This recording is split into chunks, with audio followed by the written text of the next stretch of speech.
নির্বাচনে প্রতিযোগিতা করছেন সামেরা আজিম দোলা।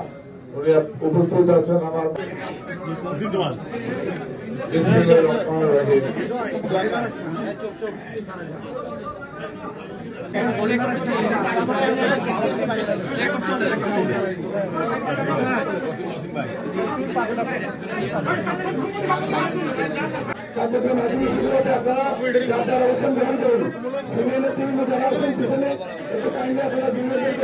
জানেন উনি ডাকসু রাজনীতির সাথে জড়িত ছিল। আজকে আপনাদেরকে লাকসা মনোরঞ্জ থেকে ধানের শীর্ষে নির্বাচন যিনি করছেন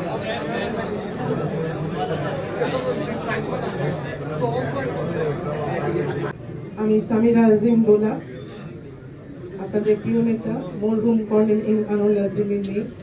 আপনারা জানেন আমার বাবা বিগত 25 বছর ধরে লাকসাম মোনারগঞ্জে বিএনপিকে সুসংগঠিত করে রেখেছিলেন। আসুন আমরা একসাথে হয়ে দলের বৃহত্তর স্বার্থে দেশের জন্য, জাতির জন্য ধানের শীষের পক্ষে একসাথে কাজ করি। আমি কাজ করছি আমার দলের হয়ে, বাকি যারা নমিনেশন চেয়েছেন তাদের হয়তো পান নাই, হয়তো ভবিষ্যতে পাবেন, আমরা দোয়া করি।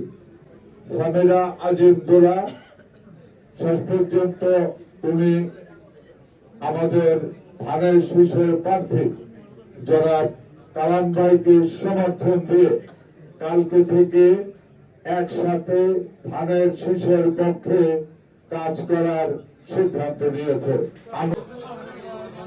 দোয়া করে দেন আগামী ভবিষ্যতের জন্য।